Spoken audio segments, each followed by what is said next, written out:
Untuk melahirkan generasi yang berkualitas sejak pranikah, calon pengantin perlu mendapatkan bimbingan kesehatan dan keagamaan, ucap Sekretaris Daerah Kota Subulu Salam Haji Sairun SAGMSI saat membuka pelatihan jalin catin bertempat di Aula Serbaguna Pendopo Wali Kota, Selasa, 6 Agustus 2024. Pembinaan calon pengantin yang dilakukan Dinas Kesehatan, Kementerian Agama dan BKKBN sangat berarti bagi mereka sebelum mengarungi mahligai rumah tangga.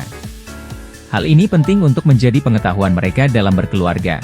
Dikatakannya sebelum ini calon pengantin memeriksakan kesehatan kepada tim kesehatan dimulai dari pemeriksaan tekanan darah, HB, mengukur tinggi badan, lingkar lengan atas serta usia. Hal itu dilakukan untuk mengetahui sejak awal kondisi calon pengantin. Dan nantinya ada bimbingan dari Kepala BKKBN Dr. Hasto Wardoyo SPOGK tentang pentingnya kesehatan reproduksi calon pengantin stunting dan bimbingan perkawinan bagi calon pengantin dalam mewujudkan keluarga sehat, sakinah, mawaddah warahmah oleh Kepala Seksi Bimas Islam Kemenak Kota Subulu Salam Husaini SAGMM. Lebih lanjut Sekda mengatakan dalam rangka menurunan angka stunting selain dilakukan pembinaan sejak pranikah, ia pun mengingatkan bahwa mengatasi stunting harus dilakukan semua komponen dan stakeholder di Kota Subulu Salam. Keterlibatan lintas sektor dan komponen masyarakat lainnya sangat diharapkan.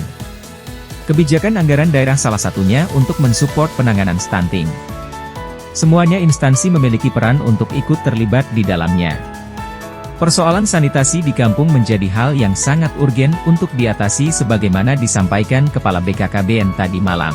Pemerintah kampung melalui DPMK, PUPR, Baitul Mal untuk bisa atasi bersama persoalan sanitasi tersebut.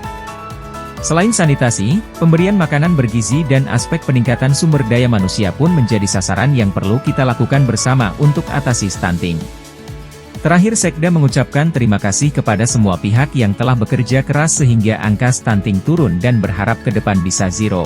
Usai pembukaan, acara dilanjutkan dengan paparan materi yang dipandu Kepala DP 3 AKB Kota Subulu Salam Haji Harmaini SPDIMM dengan pemateri Kepala Badan Kependudukan dan Keluarga Berencana Nasional Dr. Hasto Wardoyo SPOGK dan Kepala Seksi Bimas Islam Kemenak Kota Subulu Salam Husaini SAGMM.